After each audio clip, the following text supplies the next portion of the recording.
Good, this takes me back. Is there anything more evocative than walking up the Mould Road towards the racecourse in the wet and windy midweek to go and see a Wrexham game? It takes me back to my childhood in the late 70s, traipsing up this road. I felt like dozens of times to see us play a game against Stockport that was called off time and time again.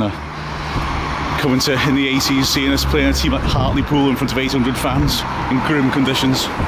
European nights, you know, as a little kid getting excited about the likes of Magdeburg and Rijeka. I remember the big crowds with the steam coming off the bodies and the cold.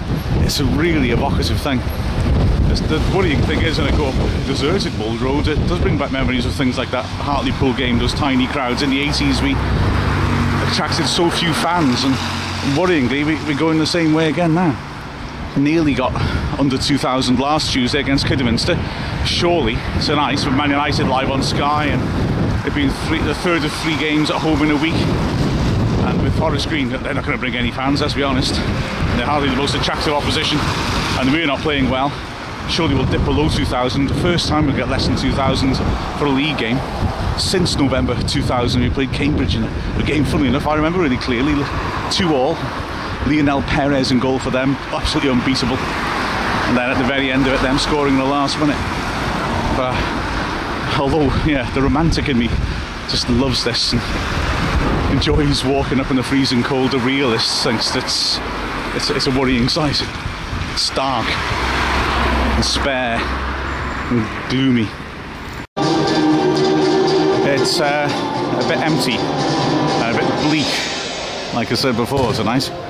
Not the biggest crowd, I suspect, going to get attracted to this one. Although I just saw the comical sight of 2 blokes standing in the aisle of an empty section of the Sainsbury's stand, carefully scrutinising their ticket stubs and seeing which seat they're supposed to be taking up. Don't think they need to worry about it, to be honest. And it won't change. Yeah, the Forest Green end, I suspect, isn't going to be too packed either. So worrying times, of course. The crowds are going down, and only performances on the pitch can make any difference to it. I think it's like the big foot footage, isn't it? I think that's the Forest Green fan. I can't zoom in properly to see for sure. Not like there's identifying marks on them. Well, back home after that. Set it up bleakly beforehand, and I guess bleak was kind of where it was in more ways than one.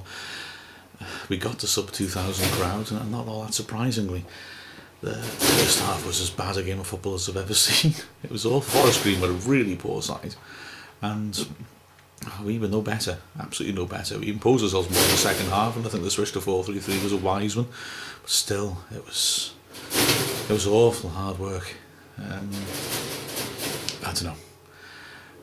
I'm trying to see a bit of perspective. I wasn't impressed during the game. I look at it and I thought, okay, 3 games in a week on a heavy pitch is true, but still, there seems to me to be a mental block among the players who I think believe that they can't break down sides or come to defend and struggle with it, and we have to get over that, quite frankly. But on the other hand, a win's a win. It's not a good performance, but it is 3 points, so we have to take that. At least in Wes Bain's free kicks, we have something we can rely on to an extent. But it was a kind of bleak evening. I'm glad to be back in the warm now, to be honest.